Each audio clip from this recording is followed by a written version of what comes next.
jogo. O Vasco praticamente não atacou. Então, o copo meio vazio é essa falha no final e os gols perdidos. O copo meio cheio, o time jogou bem. Agora, contra o Peñarol, tem que jogar bem e vencer. O jogo de volta, na outra quinta, são 2 quintas-feiras às 7 da noite. Essa agora do Maracanã, na outra lá no Campeão del Siglo em Montevidéu.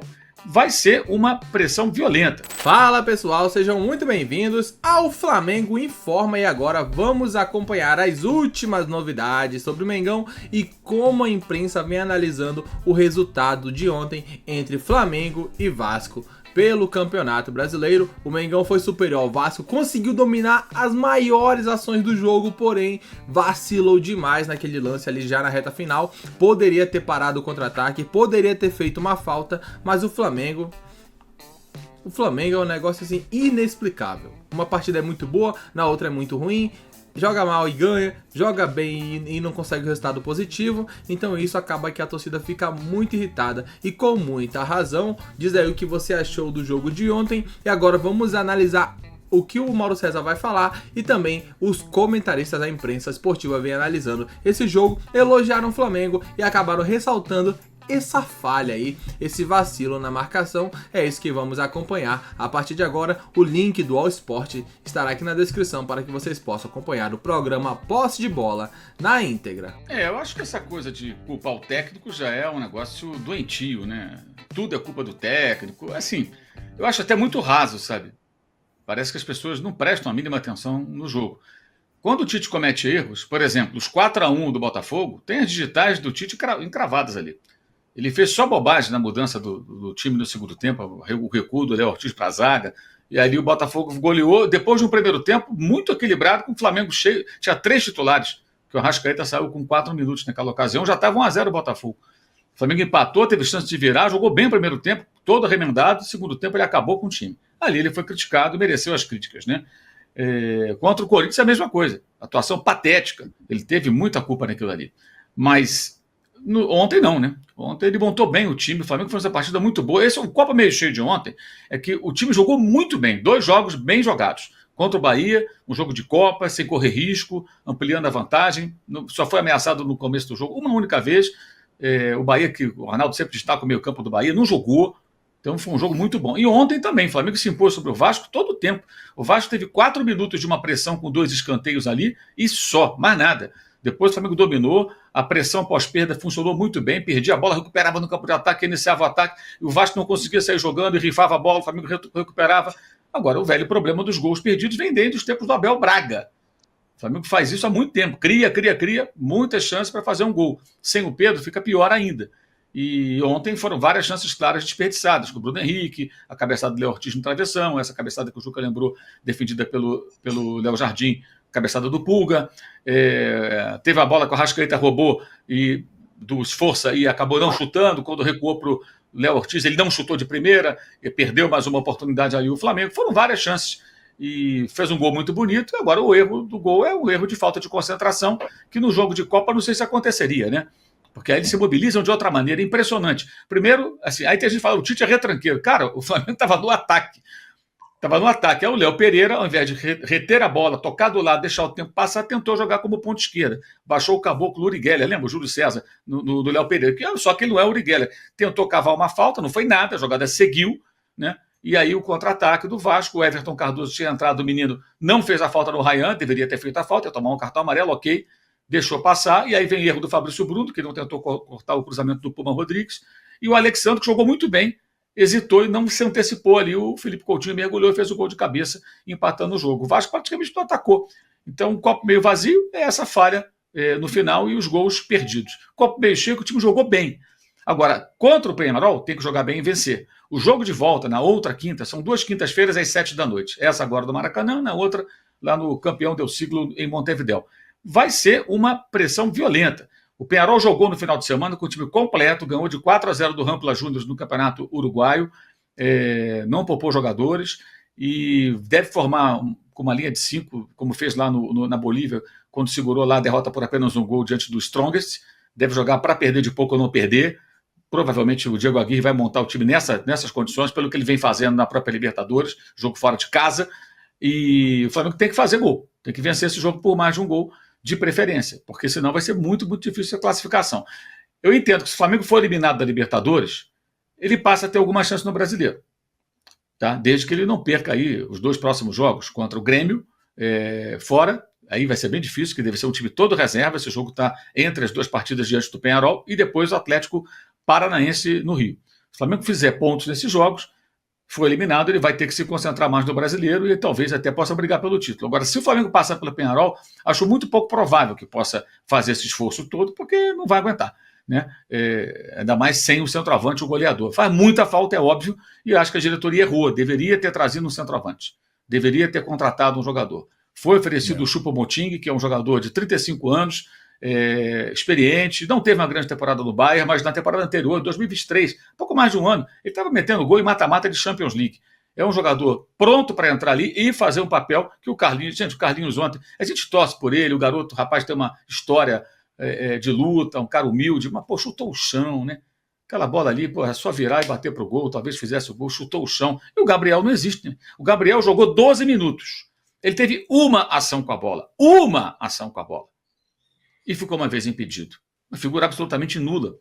E fica bem claro, até eu imaginava que o Tite fosse colocá-lo agora que o Pedro se machucou, mas ele é a última opção. O que deve estar treinando mal essa criança é um negócio de louco, porque ele não entra e quando entra não acontece nada.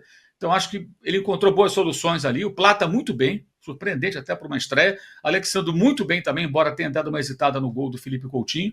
Então tem um copo meio cheio aí. O Flamengo jogou bem, mas tem que corrigir essa questão do ataque e acho que a diretoria deveria ter aceitado conversar com o atacante camaronês, tentar um contrato até o meio do ano. É um jogador bem mais barato do que seria o Marcial, que se especulou, que está machucado, não joga desde dezembro, e que não é um homem de área, né? Um atacante de outra característica. Pode até jogar com o centroavante, mas ele é mais Gabriel do que Pedro, digamos assim. Como o Depay, que está no Corinthians, é mais Gabriel do que Pedro, na minha visão. O Choupo-Moting é um homem de área. E fez falta ontem. Fez muita falta ter um jogador com essa característica que o Carlinhos não consegue ser. Então, tem lições do jogo de ontem que tem que ser bem aproveitadas. Mas se o Flamengo passar pelo Peñarol, eu acho que ele vai se concentrar mais do que nunca nas Copas, que tem sido prioridade, como eu tenho dito. As Copas terminam antes da eleição. Então, se o Flamengo ganhar uma ou as duas, é claro que o candidato da situação, da eleição de 9 de dezembro, vai surfar numa onda monstro. Muito bem. Ô, Arnaldo, Flamengo, diga.